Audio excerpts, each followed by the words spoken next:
Eh bien bonjour, c'est le début de cette semaine pour ce qui est de la revue des Grandes Unes parce que c'est la première édition de la semaine. Donc merci d'être encore nombreux à regarder cette autre édition. La presse, qu'est-ce qu'elle nous propose? Découvrons ensemble la nouvelle expression par la crise anglophone. Le sous-préfet de Batibo enlevé, c'est le grand titre du journal La Nouvelle Expression ce matin. La fête de la jeunesse a particulièrement été donc agitée dans les régions anglophones, c'est ce que dit le journal, avec bien entendu aussi 3 éléments des forces de l'ordre assassinés. Le témoignage donc de Maître Mbandam au sujet de l'enlèvement du chef de terre à lire en page 3 du journal.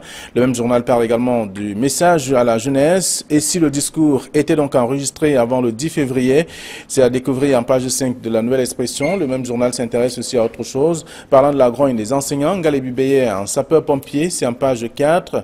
Le journal parle de la présidentielle 2018. Ni John Fundi ne sera pas candidat. Le chairman du Social Democratic Front confirme d'ailleurs son retrait de la course pour Itoudi, mais laisse planer des interrogations donc autour des sénatoriales. C'est à découvrir en page 6 du journal disponible ce matin. Le journal Info Matin qui est dans les kiosques parle de la crise anglophone. Le sous-préfet de Batibo introuvable, enlevé à son domicile, donc avant-hier, dans des circonstances troubles, une dépouille présentée comme celle de Marcel Namata, Dinte, circule donc sur la toile. C'est en page 4. Le journal s'intéresse aussi à l'anniversaire de Paul Biya qui a carrément 85 ans aujourd'hui. Le chef de l'État souffle donc une bougie de plus ce jour. C'est en page 3 du journal Info Matin de ce matin. Et puis l'indépendant qui est dans les kiosques parle de la magistrature suprême, acte 1, dans les secrets de la transition. C'est ce que dit le journal. C'est le grand titre, bien entendu. Donc on parle bien sûr de tout cela dans un dossier de la lire de la page 6 à la page 7. Le journal parle aussi de bien d'autres informations. La CAN 2019, la CAF inspecte les stades du Maroc. C'est ce que le journal dit en page 9. Et puis avec Ngoumou, donc Peter Essoka attendu au tribunal vendredi. C'est ce que dit le journal également en page 9 de ce numéro. Et puis Kalara qui est dans les kiosques parle du Conseil constitutionnel. Paul Biya débarrasse la justice de Fouman Akam. C'est bien entendu le grand titre du journal. L'homme le plus influent donc de la magistrature et de ces 30 dernières années est donc à la touche, décidément. L'ancien conseiller aux affaires judiciaires va donc désormais seconder Clément Atangana. C'est ce que dit le journal également. Une redistribution des actes, des cartes donc en vue de la page 6 à la page 7. Et puis le journal parle du tribunal administratif, un policier révoqué pour une affaire de 2000 francs CFA. Le gardien de la paix se plaint donc d'avoir été faussement accusé d'estorquer de l'argent aux Équato-Guinéens. C'est en page 3 de ce numéro. Le quotidien Le Messager qui est dans les kiosques ce matin parle du Social Democratic Front avec 79 cadres donc du NEC à la Sodunec justement. Des cadres du Social Democratic Front, c'est à la une du journal, Le Messager. Le Messager s'intéresse également au message du chef de l'État à la jeunesse. Alors, un message douteux de Paul Biya à la jeunesse, c'est ce que dit le journal aussi. Le journal parle également des sénatoriales 2018. Le MRC, l'AFP dénonce d'ailleurs les sénatoriales en page 4 de ce numéro. Le quotidien privé ne rate pas également l'occasion de revenir sur la question sur le nord-ouest avec le sous-préfet de Batibo qui a été donc enlevé. C'est en page 11 de ce numéro. Et puis Cameroun Tribune qui est dans les kiosques s'intéresse également à Paul Biya et les jeunes. C'est un autre titre que je vous invite à découvrir. Montrez-vous digne du Cameroun de demain, c'est le grand titre du journal, à lire donc dans le dossier de la page 2 à la page 15 sur la situation des jeunes au Cameroun. C'est tout un dossier que propose le numéro de ce jour. Et puis Mutation s'intéresse également au nord-ouest et au sud-ouest avec un sous-préfet enlevé, 3 gendarmes tués, bien entendu 23 assaillants abattus. C'est le dossier que propose également le journal Mutation de ce matin. Voilà ce que la presse nous propose, celle que nous avons reçue à notre rédaction. Et sur ce plateau, Camille Nelly, bonjour. Flavien Bolonongo, bonjour. Bonjour aux téléspectateurs d'Equinox Télévision. Merci d'être avec nous. Je rappelle que vous aurez le titre du jour, en tout cas pour ce qui est des tabloïds que nous avons reçus à notre rédaction. Le titre du jour sera analysé par nos invités également sur ce plateau. Bonjour Casimir Désiré-Tani. Bonjour Flavien, bonjour Camille et surtout nous sommes un 13 février, ça vous dit? C'est l'anniversaire de Paul Biya. C'est l'anniversaire de la plus haute autorité de ce pays. Paul Biya est né un certain 13 février 1933 et aujourd'hui, il souffle sa 85e bougie. Et il entame également sa 36e année à la magistrature suprême. Et si les choses se passent comme c'est en train de se passer là, il va briguer un nouveau mandat pour 7 ans. Et il va donc quitter le pouvoir après 42 ans. C'est un record. Quitter le pouvoir? Enfin, il va au moins arriver au terme de ce mandat. Il aura 42 ans de pouvoir. c'est un mandat, je crois, c'est un record que nous n'avons pas encore trouvé ça dans les livres de record Guinness. Voilà. Alors, merci à vous d'être là également ce jour. Et nous sommes souhaitons mardi. donc un joyeux anniversaire Monsieur le président de la République. Voilà. Alors, la presse parle donc de ce sous-préfet, le sous-préfet de Batibo qui a été enlevé. Pas d'information jusqu'ici, selon la nouvelle expression. Et le même journal, la même information fait la une donc de Info Matin. Le sous-préfet de Batibo, donc introuvable jusqu'ici. Mutation, pardon, d'un sous-préfet enlevé, 3 gendarmes tués, 23 assaillants abattus. Oui, je crois que c'est une situation un peu alarmante et je crois que ça ne devrait pas faire plaisir. C'est même un défi que les sécessionnistes ont lancé, puisque l'enlèvement du sous-préfet est survenu le 11 février, c'est-à-dire immédiatement après le discours du chef de l'État, qui a fait semblant de laisser entendre que la calmie était en train d'être trouvée, que la crise anglophone était en train de s'estomper. Et voilà donc un sous-préfet qui est enlevé et qui, jusqu'à maintenant, on n'a pas de nouvelles. Contrairement à ce qui se dit dans les réseaux sociaux, le sous-préfet de Batibo est toujours introuvable. C'est les circonstances de son enlèvement qui nous intéressent. Et ces circonstances ont été très bien relatées par l'honorable Joseph Mbandam, avec qui ils étaient à la messe au culte de dimanche. Dimanche, ils ont d'abord fait le culte avant de s'apprêter à aller au défilé. Et l'honorable madame raconte qu'il y a eu des coups de feu, il y a eu des tirs un peu partout. Ils ont cru que c'était les militaires camerounais qui tiraient comme à l'habitude, et ce n'était pas le cas. Ils se sont réfugiés chez le sous-préfet, et c'est justement à ce moment qu'ils se sont rendus compte que le sous-préfet n'était pas là. Même la famille du sous-préfet, à cet instant-là, ne savait pas encore que le père de la famille, le père puisqu'il le chef de famille n'était pas encore enlevé, n'était pas encore là, qu'il était enlevé. Même il n'y a que c'est le Joseph Badam et les autres qui ont commencé à chercher où était le sous-préfet avant de se rendre compte que le sous-préfet était donc porté disparu, il avait été enlevé. Donc et de l'autre côté, on a été également assisté à la tuerie de 3 gendarmes, ce qui porte à 33 gendarmes le nombre déjà assassinés des gendarmes et des policiers en tenue qui sont assassinés en faction, qui sont pendant l'exercice de leurs fonctions. Ça, c'est des choses très regrettables et je crois qu'on ne devrait pas sourire. Très bien. Alors, Camille Nélé, vous avez également parcouru quelques-unes. On comprend que les titres sont différents sur cette question. L'enlèvement, le sous-préfet enlevé, c'est ce que la nouvelle expression dit.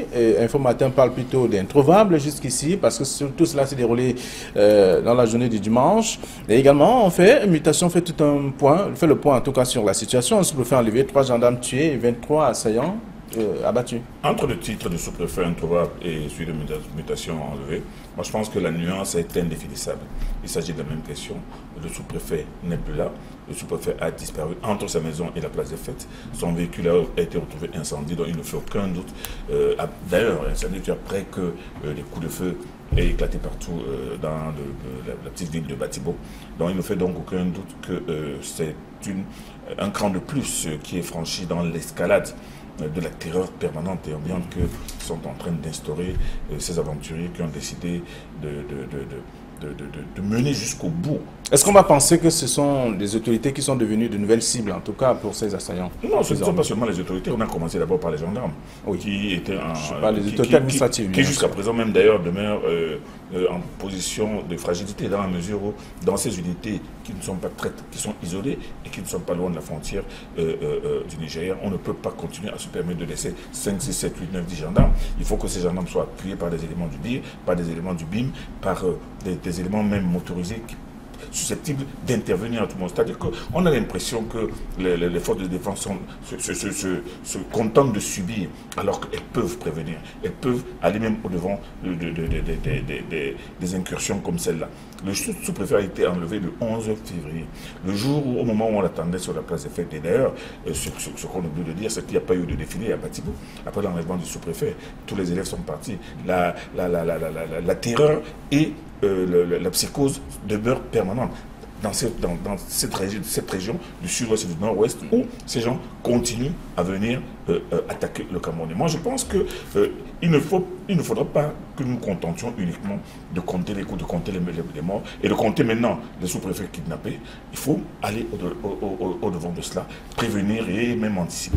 Voilà. Et puis, il y a surtout le motus operandi qu'il faut signaler. Et là, je voudrais vraiment attirer l'attention des autorités camerounaises sur ce motus operandi, puisqu'il nous a été révélé, et des informations qui surgissent d'ici, ça et là, disent qu'il y a un pactole important que les sécessionnistes sont en train de mettre à la disposition des leurs. Pour quiconque tuer un gendarme sans arme, il a droit à la somme de 1,5 million. Celui qui tue un gendarme avec arme aura droit à la somme de 2 millions de francs CFA. Et il a été même dit que le pactole pour le sous-préfet de Batibo serait de 5 millions. Donc, vous voyez donc, dans les jours qui suivent, tout à l'heure, j'ai dit qu'il y a déjà 33 gendarmes et policiers qui ont été tués. Vous pouvez imaginer. Et de là, il faut se poser donc la question. D'où viennent toutes ces sommes d'argent? D'où viennent toutes ces sommes d'argent qui sont à la disposition des sécessionnistes au point où ils peuvent décider de donner 1,5 million, 2 millions à qui tuerait un gendarme avec arme sans arme. Il y a un communiqué rendu, signé du ministre de la Défense qui rappelle quand même que des situations où des mesures sont prises pour que des pareilles situations ne se répètent plus. Oui, mais vous savez très bien qu'il y a une sorte de guerre psychologique à travers des nouvelles de plus en plus terrifiantes qui circulent dans les réseaux sociaux, comme celle-là, où on dit on offre 1 million pour la mort. Moi, je pense que les autorités devraient prendre ce genre d'éléments, les envoyer à tous ceux qui demandent aux deux parties de faire preuve de tempérance dans les coups, alors qu'on sait très bien que la menace vient de l'autre côté, les coups de feu viennent de l'autre côté, les assassinats viennent de l'autre côté.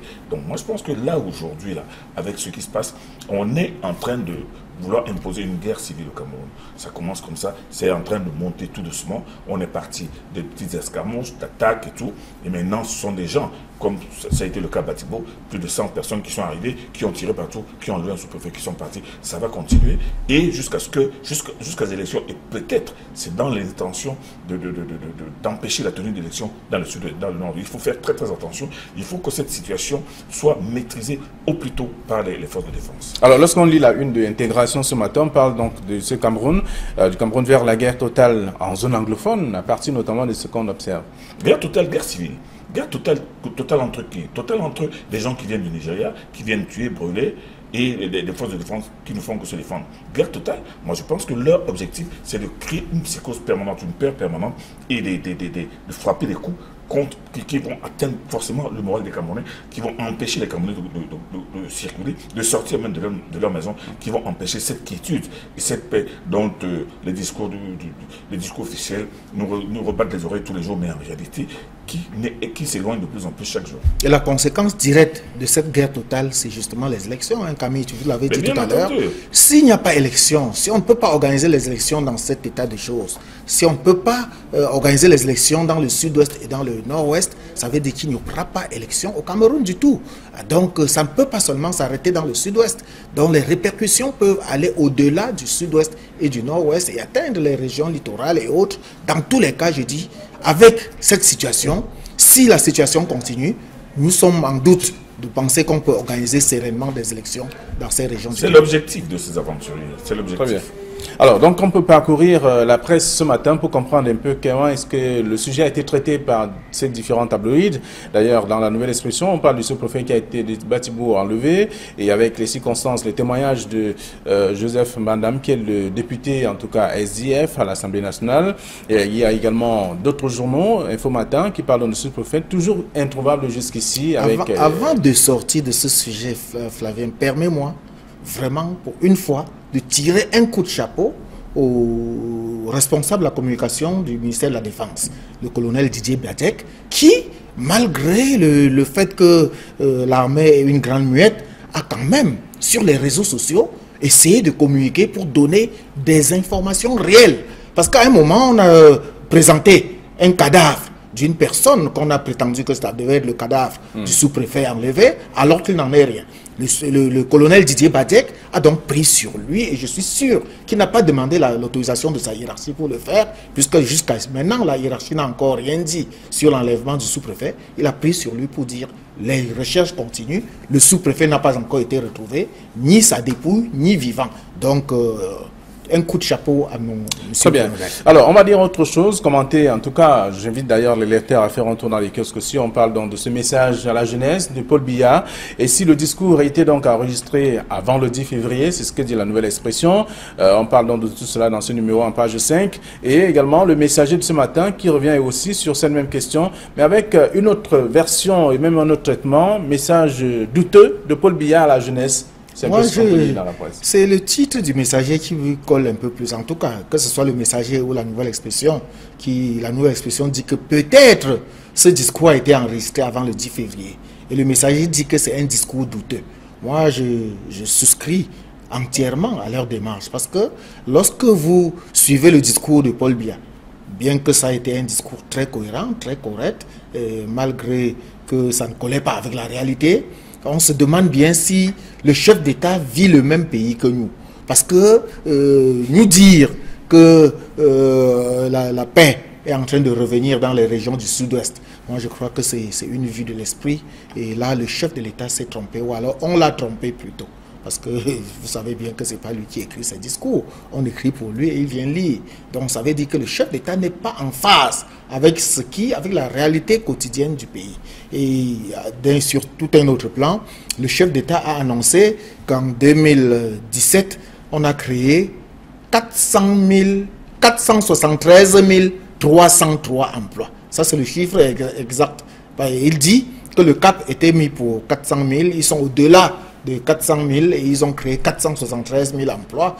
Nous avons envie de poser la question, où sont donc les 473 000 emplois? Alors, le journal satirique, le Populi dit qu'il parle, enfin, le Populi a recensé quand même ses emplois en parlant du callbox. Des callboxeuses, des mototaxis, mais voilà les nouveaux emplois au Cameroun. Et ça, c'est vrai. Si c'est de cela qu'il s'agit, je crois que le chef d'État a vraiment raison de dire qu'on a eu 473 000 emplois. Camille. Non, mais quand on parle quand ces journées évoquent le caractère, entre guillemets, douteux du message du chef de l'État, quand la nouvelle expression se pose des questions sur le moment où ce message a été enregistré. Bon, moi je pense que ce n'est pas là le plus important, parce que le chef de l'État n'est pas forcément obligé de faire du direct. Il peut faire ce discours 1, 2, 3 jours avant.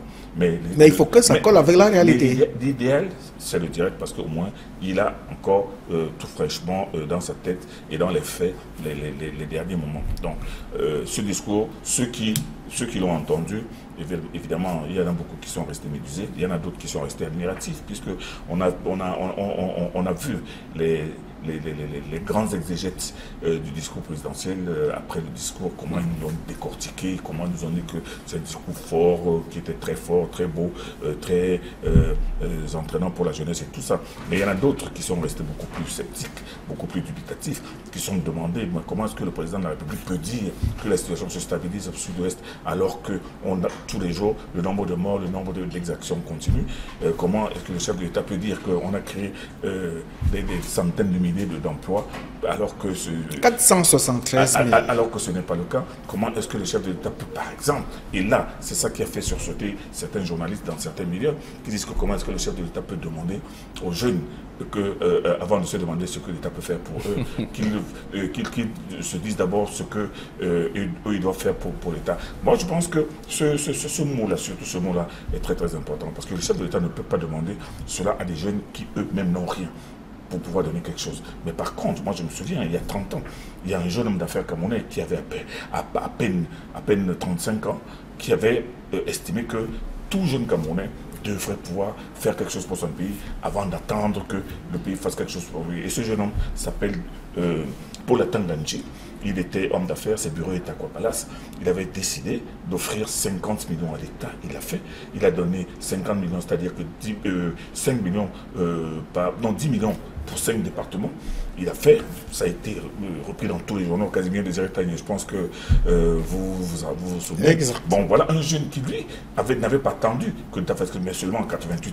Un jeune de l'époque, bien entendu. Un jeune de l'époque, le Cameroun aussi de l'époque n'était pas le Cameroun des Benskin et des callboxeurs. Il était en train d'acheter acheté son poste de ministre. Non, il ne faisait même pas encore de la politique. Il était juste homme d'affaires. Il était à la tête. Il est devenu ministre, qu'a-t-il fait? Non, il était à cette époque-là le président de l'ASOJAC, l'association des jeunes hommes d'affaires camerounais. Il n'était même pas encore dans le RDPC, c'est bien après. Peut-être 4 ou 5 ans qu'il a commencé à afficher son militantisme. Mais ce n'est pas le plus important. C'est des calculs politiciens. Ce n'est pas le plus important. Le plus important aujourd'hui, c'est que le président de la République demande à des jeunes dont l'avenir est obscurci par la conjoncture, par les difficultés, par la non-réalisation des projets, que ce soit de première ou de deuxième génération. C'est difficile pour eux, mais quand moi je lis le Cameroun Tribune qui titre « Soyez digne du Cameroun de demain ». Le Cameroun, c'est ça? Soyez digne. Montrez-vous digne du Cameroun, en tout cas. Du Cameroun de demain. Demain, on le prépare aujourd'hui, mais aujourd'hui, qu'est-ce qu'il y a? Est-ce qu'eux, ils sont dignes du Cameroun d'aujourd'hui? C'est ça le problème. Est-ce qu'ils méritent le Cameroun d'aujourd'hui? Donc, moi, je pense que beaucoup de questions restent posées au niveau du discours du président de la République. Il ne m'appartient pas de le commenter, mais je dis que les jeunes et les esprits libres sont là pour passer chaque mot au crime et se dire que ce discours n'offre pas beaucoup de rêves aux jeunes. Mais Camille, n'oublie pas qu'à chaque discours du chef de l'État, il y a des gros slogans qui ressortent et qui restent. Cette année, c'était soyez des internautes patriotes et non des followers passifs. Donc, vous voyez, et demandez-vous qu'est-ce que vous avez fait pour votre pays et non ce que... Ça, c'est toujours des grands mots. Et ça rejoint les autres grands mots du chef de l'État qu'on connaît. Ça interpelle de toute façon. N'oubliez pas le fameux mot « voici donc à Douala ». Alors, donc, la nouvelle expression qui parle du message à la jeunesse, ici, le discours a été donc enregistré avant le 10 février, et également le messager de ce matin qui se demande, qui parle du message douteux donc de Paul Biya à la jeunesse aussi, c'est à lire dans le journal, dans le dossier en tout cas avec des experts qui réagissent dans ce numéro aussi. On va découvrir autre chose, on va parler notamment de la constitution camerounaise avec le conseil constitutionnel. Paul Biya débarrasse la justice de Foumanakam. Le journal le présente ici comme étant le plus influent en tout cas des magistrats de tous les temps. Ben, vous savez, M. Jean Foumanakam, pour ceux qui connaissent son parcours, a été le conseil spécial des affaires juridiques du président de la République depuis une trentaine d'années. Mais on se souvient, moi je me souviens qu'il avait aussi été ministre de l'administration territoriale. Mais il est resté pendant il est resté tout ce temps très à côté du chef de l'État. Et n'oubliez pas qu'il était jusqu'à sa nomination le secrétaire du Conseil national de la magistrature. Bon, mais alors, les gens lui le créditent de beaucoup de pouvoir. Mais quand je vois Kalara qui dit que Biya débarrasse la justice de Foumanakam, en réalité, Foumanakam aujourd'hui devient le numéro 2 du Conseil constitutionnel. Ça veut dire que c'est la première institution. Moi, j'ai l'impression que ce titre a tapé légèrement à côté. C'est la deuxième institution. Et non seulement il est membre du Conseil constitutionnel, mais il est le 10 président pratiquement du Conseil constitutionnel. Ça veut dire qu'il a des pouvoirs beaucoup plus étendus qu'on ne peut le penser. Et même, il y a des mauvaises langues qui disent même qu'en réalité, c'est lui le véritable patron. Parce que, en tout cas, le journal dit que c'est lui qui va désormais seconder. Hein, il va seconder, mais seulement ce que les gens ne disent pas, ce que les gens savent, c'est que M. Foumanakam, c'est un homme qui a beaucoup d'influence dans l'entourage proche du chef de l'État. Très bien. Un mot? Oui, il faut... Ça, c'est une vérité. Hein, c'est en réalité Foumanakam qui va contrôler le Conseil constitutionnel. Il est presque la doublure de Clément Atangana, même si on ne le dit pas. Très bien. Alors, donc, le titre du jour, en 30 secondes, c'est l'indépendant. La une du jour, pardon, on parle donc de la CAN 2019. La CAF qui inspecte donc les stades au Maroc. Ça doit paraître un peu bizarre que la CAF soit en train d'inspecter les stades du Maroc, alors qu'on sait bien que la CAN 2019 sera organisée par le Cameroun. Donc, c'est une sorte de plan B que le président Amat est en train de vouloir mettre sur pied au cas où le Cameroun ne serait pas prêt. Donc, lui il avait déjà manifesté son intention en tout cas de voir le Maroc. Il a déjà dit, il a toujours dit que le Cameroun n'est pas sûr, même si on organisait une CAN avec 4 équipes, le Cameroun n'est pas sûr d'organiser cette CAN-là. Et le comité qui est venu inspecter au Cameroun, lui a démontré que le Cameroun, qui a des doutes au Cameroun, allait inspecter lui-même les stades du Maroc, c'est justement pour mettre en exécution son plan B et mettre le Cameroun sous pression. Donc le Cameroun a intérêt à aller vite au lieu de demander qu'est-ce que vous avez fait le Cameroun pour le pays. Je voudrais que les autorités demandent est-ce qu'ils ont fait quelque chose pour la CAN 2019. Alors c'est la une du jour de toute façon. C'est la une du jour, mais vous savez que le Cameroun est en train de mener des travaux de réflexion de construction de ce stade à la vitesse de la tortue. Mais c'est pour cela que ce titre fait sursauter beaucoup de gens qui se disent que si on inspecte déjà les stades du Maroc. Ça veut dire que ce plan B, qui était l'organisation de la CAN au Maroc en cas de différence du Cameroun, ils se disent que c'est peut-être parce qu'on se dit que si le Cameroun n'est pas prêt. Et de plus en plus de gens doutent que le Cameroun soit prêt. Mais le président de la République a promis a donné toute l'assurance. La CAN aura lieu le jeudi. Très bien, merci. Mais Merci il faut reconnaître que le Maroc, lui, est prêt. D'accord. Quand où le Cameroun n'est pas prêt, le Maroc est prêt. Merci. Alors, les lecteurs vont faire un tour dans les kiosques ce matin pour être parfait d'actualité. Ce sera bien sûr le tour de parcourir également les tabloïds. Merci. Bon retour à vos différentes rédactions. Demain, ce sera une autre édition. Ce sera la deuxième de la semaine, mais pour le troisième jour de cette semaine également. Bonne journée à tous.